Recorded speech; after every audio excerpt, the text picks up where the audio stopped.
9 अक्टूबर सोमवार को दोपहर 12 बजे चुनाव आयोग की प्रेस कॉन्फ्रेंस की सूचना के बाद राजस्थान के राज्यपाल के सचिव जय सिंह द्वारा आनन फानन में आरपीएससी के 3 सदस्य कर्नल केसरी सिंह, प्रोफेसर अयूब खान और केसी मीणा के नियुक्ति आदेश जारी किए। आचार संहिता लगने से कुछ घंटे पहले 3 नए सदस्यों की नियुक्ति पर अजमेर उत्तर से विधायक वासुदेव देवनानी ने सवाल खड़े किए हैं। आरपीएससी में सोमवार को लगाए गए तीनों सदस्यों को लेकर चर्चा अभी से शुरू हो गई है। उम्मीद थी सरकार यूपीएससी पैटर्न अपनाएगी, लेकिन सरकार ने आने वाले विधानसभा चुनाव में एसटी, अल्पसंख्यक और राजपूत समाज के मतदाताओं को साधने की कोशिश की है।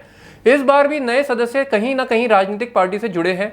अभ्यर्थी भी चाहते हैं कि आयोग के कामकाज बिना राजनीति से जुड़े लोगों के द्वारा किए जाएं, मगर ऐसा नहीं हुआ। आरपीएससी से हर बार अपेक्षा यही की जाती है कि जिस तरह से यूपीएससी में नए सदस्यों को लगाया जाता है, इस तरीके से निष्पक्ष और निर्विरोध छवि वाले लोग यहां लगाए जाएंगे। लेकिन इस बार भी यूपीएससी की तर्ज पर सदस्यों का चयन नहीं होना पूरे राजस्थान में चर्चा का विषय बना रहा। पूर्व में आयोग के ही सदस्य बाबूलाल कटारा अपने गलत कार्यों की वजह से संवैधानिक संस्था के माथे पर कलंक लगा चुके हैं और वह अलग अलग एजेंसियों की गिरफ्त में है।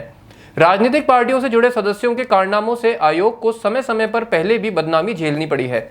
आरपीएससी में आने वाले नए सदस्य कर्नल केसरी सिंह जोधपुर यूनिवर्सिटी में प्रोफेसर के पद पर हैं और लगातार चुनाव लड़ने के लिए टिकट मांग रहे थे। दूसरे सदस्य प्रोफेसर अयूब खान सुरसागर विधानसभा सीट से चुनाव लड़े मगर हार गए।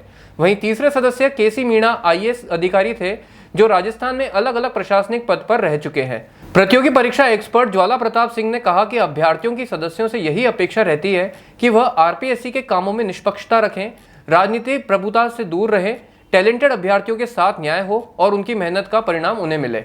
जब बात हो चूल्हे, चिमनी, वाटर प्योरीफायर और आरओ सिस्टम की, तो बेहतरीन टेक्नोलॉजी और बेस्ट क्वालिटी प्रोडक्ट्स के लिए आए श्री मार्केटिंग, जिस पर है सबका पिछले 25 वर्षों का भरोसा। पाएं आफ्टर सेल सर्विसेज के साथ बेस्ट क्वालिटी प्रोडक्ट्स, वो भी कम से कम कीमत पर। श्री मार्केटिंग, कचहरी रोड, डॉक्टर क्षेत्रपाल के पीछे, स्टेफन चौराहा, वैशाली नगर और Martindale bridge, Beawar road, Ajmer. Vaishali Nagar वाले शोरूम पर इंटीरियर डेकोरेशन के लेटेस्ट डिजाइन के आइटम्स, एलईडी लाइट्स, झूमर, हैंगिंग लाइट्स और सभी प्रकार के इंटीरियर आइटम्स उपलब्ध। आज आरपीएससी में 3 नियुक्तियों की घोषणा की गई है।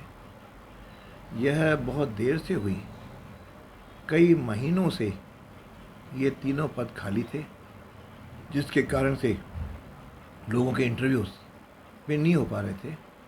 अब सरकार ने जाते जाते ये जो नियुक्तियां की हैं, मैं समझता हूँ कानूनी दृष्टि से तो की जा सकती हैं, लेकिन नैतिकता के आधार पर यह मुझे लगता है जल्दबाजी में की गई हैं। वरना इन व्यक्तियों के बारे में मैं कोई टिप्पणी नहीं करूँगा। इसके बारे में पूरी जानकारी ये इत्यादि करके तब कोई निर्णय किए जाते रहे हैं। क्यों पहले भी आरपीएससी में जिस प्रकार से कुछ नियुक्तियाँ की और जिसके कारण से आरपीएससी जैसी प्रतिष्ठित संवैधानिक संस्था को अपनी कहीं बदनामी भी झेलनी पड़ी।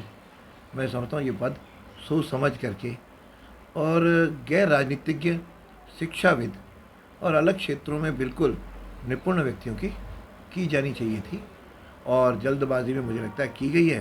हालांकि कानूनी दृष्टि से तो इस पर कोई आपत्ति नहीं उठाई जा सकती, लेकिन नैतिकता के आधार पर ज़रूर यह विषय बनता है।